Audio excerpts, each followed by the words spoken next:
Below पटियां वाला मैंने छाई गया कुत्ता मैंने 7 पालियां दूर नठा गया बिलो पटियां वाला पीछा पीछे सा तक ना से कुत्ता नजर से जाना खा मेरा पंगड़ा भी बज रहा है खैरी पंगा खाली डुस डुस ही है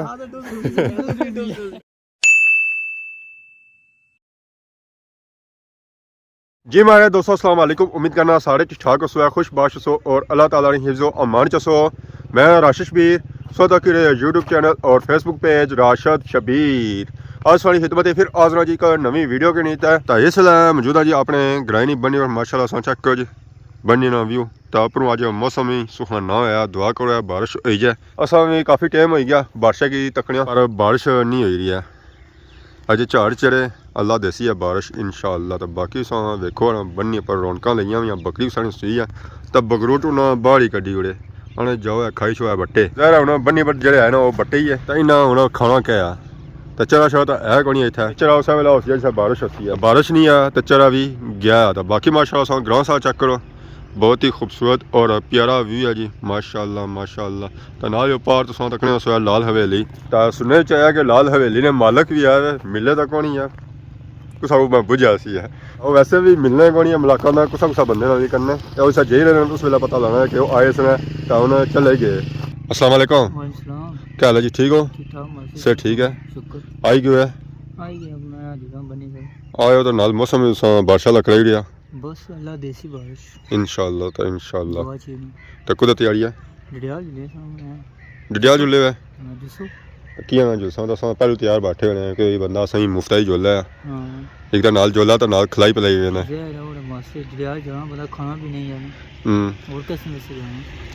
तो बाकी क्या वजह है बन सुकनी जानी है बन बस बारिश नहीं ना इस वजह लोग आखने कि मैं जदों बनी बछना शुरू किया वीडियो बनाना शुरू की अदों नहीं बन सुकनी भी है बारिश की वजह से सुकनी भी या माड़ी वजह से सुकनी भी है आठ 9 महीने की बारिश नहीं हुई अगर जो बारिश पौनी इतना होना सी थोड़ा बहुत परंजन नहीं बारिश जी बारिशों की जरूरत है ना वो बहुत ही ज़्यादा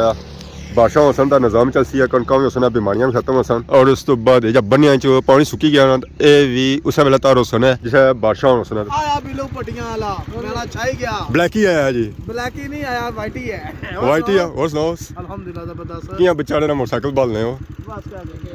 और सुनाओ कोई गेसो असा सरकार बिलो पटियां ने सेलिब्रेशन सी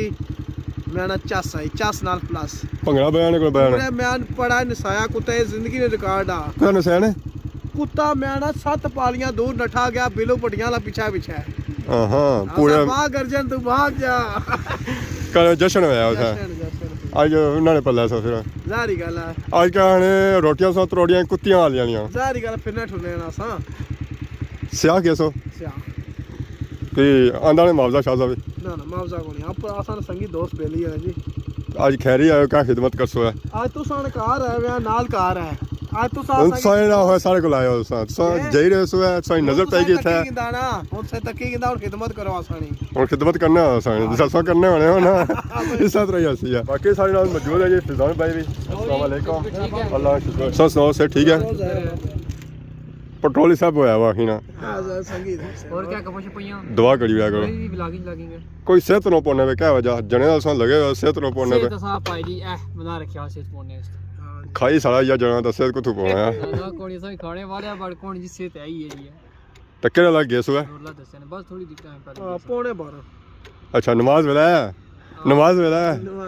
ए तू सारे जश्न होने ना नमाज वेला होने बिलो पटियां देने रोले ए ना कोई मान लो जी दुआ कुत्ता जुतिया त्रिया जुतिया ए पट्टी साहब ने पहले कुत्ता जितया एक पीछे जो कोई नहीं जुतिया सी वो मस्ताना आ रही है आ रही गया सी बड़ा चंगा सो सैड चंगा पीड़ी था कोई मसाज चीज लगी रहने पर चंगा पीड़ा सा बहुत अच्छा लगा एक हर दुए दा उन जोर होने पे ओ जारी का सीजन है ना उन सीजन बस एंड एक 2 मैच रह गए बेहतर सुनो उस तो बाद फिर क्या होसी फिर उसके बाद धमाका अंधेरियां रातां तो सही जाओ गर्मी से नहीं होना मसला है यार ता ज़मान चौक जुले हो बस हुन भले भले करा दे जुलिया ना भले ना ज़मान चौक ना ज़मान चौक ना जाना असा डडियाल असा तो त्रुटे ते बेसा गली जो सीधे कार चलो सारे सारे पीछे चले रहे हां सागर ज़मान चौक अच्छो है ता सारी खिदमत कर सकते हो ना ना तू आसान करो देसी कुकर को कोई ओडो कार सारे थारे साथ तक ना से कुत्ता नजर यार, आए कहाँ ना झूठी? कुकर कोई नजर आए सन पीछे गए सन कि कुकर नजर आए सन तक से दो त्रै ना ना सारे पैसा कुछ चलो असा की चाह इसकी पिलाई असा मंझा भी बेची उड़ियां या उसला मंझ तो यो सिरो उसला मंझ भी कोन दूध चलसी कावा पियो ओ चंगा नहीं होना हां सेहत अच्छा नहीं होना सत वसा छाड़ी होना बहुत अपने करो बहुत तब सारे घरों पियो ना मजा भी अच्छा है ना इतना मजा नहीं अच्छा है आसा दाम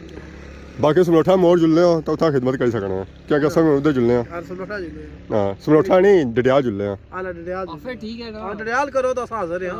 अला पंगा उठा बहस ने कोनी उदा उठा नाट पंगड़े पंगड़े फिर तासा फौतकी की दरअसल नहीं तो सब पूरा जश्न सी पूरा जश्न बुझवाड़ सा हाँ, बहुत अच्छा। अच्छा फौतगी उठा भी सी सिया सिया एक सिया तो इतना उठा कोना भी जे इतना मेरा पंगा भी भाई रोया खैरी पंगा दुस दुस खाली डुस डुस ही है ये सारा सुके इलाका है तो इस वेले मैं मौजूद हाँ जी बटरी ने मुकाम पर आबद मेमोरियल अस्पताल है बिल्कुल पार सामने माशाल्लाह सो चेक करो जी व्यू बहुत ही खूबसूरत और प्यारा व्यू है जी ये आबद मेमोरियल अस्पताल सियाह रोड दरूनी डडियाल आज़ाद कश्मीर रोड पर वाक़ है इन्होंने सब मुख्तलिफ कैंप से तक सोने के इलाके एरिया जेता है कैंप से लाने बिल्कुल फ्री सो फाइनली सारा एंट्री हॉस्पिटल ने अंदर हो चुकी है माशाल्लाह सो चेक करो जी हॉस्पिटल बिल्कुल साफ सुथरा और प्यारा सिस्टम है जी इतना ये जो है जी नमाज वास्ते तो बाकी चेक करो माशाल्लाह माशाल्लाह मैं बहुत ही प्यारा सिस्टम है जी इतने लेबॉर्ट्री है आई रूम डॉक्टर रूम सिस्टम अलग अलग है माशाल्लाह अस्सलाम वालेकुम डॉक्टर साहब क्या हाल है ठीक हो सेहत ठीक है ये आई स्पेशलिस्ट डॉक्टर है जी माशाल्लाह इन्होंने किस तक क्या होती है आई कैंप जी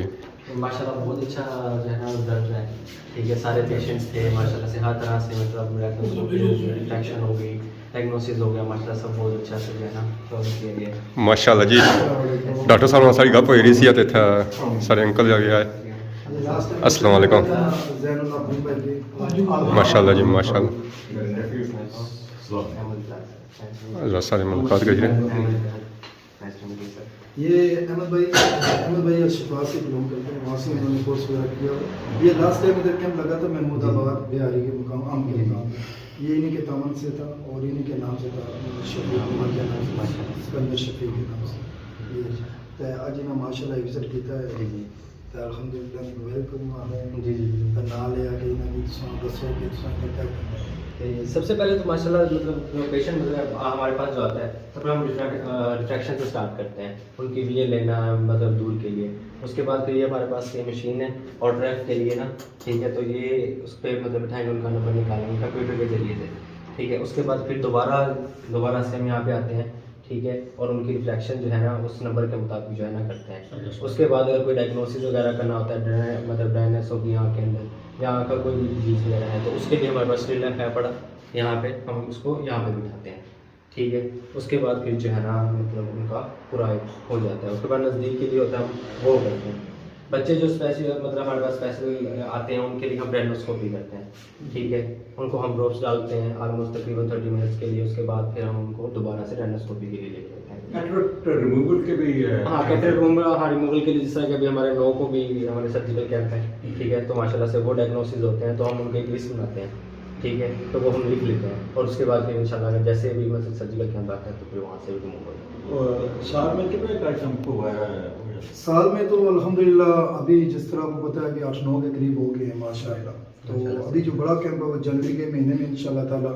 वो लगाएंगे जो सर्जिकल कैंप होगा जिसमें जो नियर कैंप मिसाल के तौर पे अभी 2-3 महीने में जो कैंप हुए हैं जिनमें मरीजों को हमने डायग्नोज किया हुआ है उनके नंबर वगैरह नाम वगैरह हमने लिखे हुए हैं कैंप इधर अस्पताल में जी इधर बिल्कुल अस्पताल में वो तो सब यूटी बनी हुई है जब वो ऑपरेशन करते हैं तो फिर वो उस टाइम यूटी वगैरह खोल लेते हैं वहाँ पे तो ये सहूलत होती है और क्या फैसिलिटीज है हॉस्पिटल इसमें यहाँ इसके अलावा जो है ना वो डेंटल है एक हमारा रूम है जी वहाँ भी आपको लेके जाएंगे वहाँ भी हमारे पास सहूलत होती है वहाँ भी हमारे पास डेंटल टेक्नीशियन है क्वालिफाइड है तो वो बैठते हैं सुबह 8 से लेकर रात 8 बजे तक इसके अलावा हमारे पास MBBS डॉक्टर लेडी डॉक्टर वो सुबह 9 से लेकर 5 बजे तक यहाँ पे होते हैं तो बाकी ये होता है कि यहाँ पे क्योंकि कैंप्स का आपको पता है वो फ्री ऑफ कास्ट होता है उसमें हम चार्जेस वगैरह नहीं देते लेकिन जो यहाँ पे हॉस्पिटल के अंदर होता है वहाँ पे हम उनसे ये करते हैं कि 300 रुपये हम चार्जेस लेते हैं पर्ची के बाद में तो मेडिसिन की जो रिटेल प्राइस होती है वो हम उनसे लेते हैं इसके अलावा इंजेक्शन ड्रिप टीका इसकी जो रिटेल प्राइस होती है 20-25 100-150 इसके दरमियान जो उनके ऊपर लिखा होता है वही बैक चार्जेस नहीं होती हैं, डॉक्टर की फीस नहीं होती है, एक्स्ट्रा किसी किस्म की, जिस तरह ये बता रहे थे आपको प्रोसीजर के हवाले से। अगर कोई प्रोसीजर इस तरह का आ जाता है, कचरा वगैरह पड़ जाता है, उनसे हम कोई इस तरह की पेमेंट वगैरह नहीं देते हैं आई साइड से। डेंटल का ये होता है कि डेंटल को आम रूटीन में यहाँ पे जो मार्केट रेट चल रहे होते हैं प्रोसीजर के, दांत लगाना है या इस तरह, वो फिर हम इस तरह करते हैं कि वो हम उनसे मार्केट से कम रेट हमने रखे हुए हैं। इसमें ये होता है कि कुछ पेशेंट ऐसे आ जाते हैं जो अफोर्ड नहीं कर सकते हैं, तो उनके लिए इस तरह होता है कि हम उनके साथ कंसेशन करते हैं। जो अगर कोई बच्चे होते हैं मदरसे के या दर्स के तलबा होते हैं जो आम रूटीन से आते हैं चेक कराने के लिए, वैसे भी कोई नीडी पेशेंट आ जाते हैं, तो हमारे पास अभी इधर वेलफेयर की उधर ऑफिस में पर्ची वगैरह पड़ी होती है, वो फ्री ऑफ कॉस्ट होती है, उसकी हम चार्जेस वगैरह नहीं लेते, वो बना के देते हैं उनको, जिसकी वजह से उनको चार्जेस वगैरह नहीं देते, फ्री वो फ्री होता है, उनका चेकअप वगैरह फ्री होता है। अगर इस तरह का कोई आ जाता है प्रोसीजर में डेंटल में, वो कहते हैं तो फिर हम उसके ये कहते हैं देखते हैं रेट लैब का कितना है, तो वो क्योंकि जो चार्जेस होते हैं लैब के होते हैं वो तैयार करवानी पड़ती है मीरपुर से या फिर पिंडी इस्लामाबाद से, तो उस पर जो एक्सपेंसिव आते हैं वही लेके फिर हम उनको यहाँ पे मुहैया कर देते हैं। असां जा रहे हैं जी डेंटल रूम विच, उत्थे असांखे सिस्टम चेक कराने, सैटअप चेक कराने। माशाअल्लाह जी बहुत ही प्यारा सिस्टम है जी। प्रोसीजर असें तक करने आ, बाकी ये लिस्टां पिछे तुसें गोशगुजार करसां, ए लिस्टां जेहड़ियां रेट लिस्टां तैयार कीतियां लईयां, जिसने स्लिप फीस 300 रुपये ही है, तो उसने भी चलाना ये वहाँ के कंसेशन रेट है, इसने भी कोई आई जाने मुस्तैक उन हमारे यहाँ और इसमें कंसेशन हो जानी है। ये सारे अंकल हज़रात ने सेटअप अच्छा किया था हॉस्पिटल। अस्सलाम वालेकुम। वालेकुम क्या हाल है जी, ठीक हो? ठीक ठाक अल्हम्दुलिल्लाह। क्या नाम सुनो? अब्दुल रऊफ क्या जवाब सुन डरियाल तो सुनो जी। मैं जनाब बड़ा नाम है हाजी मोहम्मद फारूक, इंग्लैंड रचडे च मैं मुकीम होना, इत्थे भी डडियाल भी हाँ ते जेल भी हाँ। मैं इस तो पहले भी 2 दफ़ा इतना आया हाँ। असल जड़ा लिंक है इस हॉस्पिटल ना साबित मेमोरियल ना, ये है कि जे वन तू असा इसने ना मुंसलिक और जो भी मामलात इसमें हो रहे हैं उसकी बड़ी जड़ी देता ही नहीं। और मैं ही नहीं बल्कि बड़े अंकल शफीक ये ही नहीं, असा पूरी बरादरी इसने ना मुंसलिक है। और आज दुआ करने के अल्लाह ताला तुम्हें और तौफीक दें, जेडे बंदे इतना काम कर रहे हैं उन्होंने भी अल्लाह ताला इसकी तौफीक दें। आज मैं तो क्या ही था नहीं दे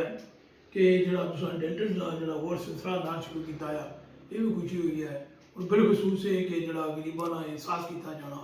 उन्होंने भरपूर ताउन किया जाना, अल्लाह ताला कबूल फरमाना, अल्लाह ताला सुने काफिया की और रंग ला। तो कैसा लगा असों सेटअप? अच्छा लगा, पसंद आया? ठीक है जी, मैं दसिया कि पहले भी मैं 2 दफ़ा विजिट कर चुके आया। इदरीस साहब मौजूद सुनी था, सारे बर्मिंघम तो आए सुन, वो बादशाह वो भी सन हमारे नाल, और इतना बहुत सारी बड़ी गैदरिंग सी, वो अपस्टेयर बड़ियां तकरीरां शुरू हुई, उत्थे नाजीद भी तकरीर करी ऐसी निकी जो मिगी नहीं पता बंदियां तक की है उस सेटअप नालों आज मैं तक आया कि बेहतर है, अल्लाह ताला और बेहतर करे, इंप्रूव हो रही है दिन ब दिन। माशाल्लाह सफाई भी अच्छी है, साफ सुथरा है माहौल है। पेशेंट की अपील करने की अपना इलाज कराने तो ही खुसूसी गरीबा की डिस्काउंट दिता जाए। ज़रा आवाम ने सिरा बड़ी चलना पाया जी, और जितना इतना सनत है अगे जासी है। इंग्लैंड तो लोग इस अवाम ने वास्ता सोचने दर्द दिल रखने ना, तो इतना नहीं अवाम के भी चाहिए ना, बजाय तुसा जनाब जमान चौक भड़ोड़ चौक जाई क्या है, मकबूलबाड़ शहीद चौक जाई क्या अपने गुजे खाली करने हो, तो इतना सुने जितना तुसा नाल ताउन किया जाना जी बिल्कुल, और जरूर ताउन करना चाहिए इंशाल्लाह इंशाल्लाह। फाइनल इस वेला एंट्री हो चुकी है जी डडियाल शहर विच। रश बहुत ही ज़्यादा है जी, बहुत ही ज़्यादा है डडियाल शहर विच। ना रार होया जाता है ना पार होया जाता है, आगे पीछे देख के होया जाता है। मीन के रार पार बंदा नहीं हो सकता, इतना ज़्यादा रश है जी।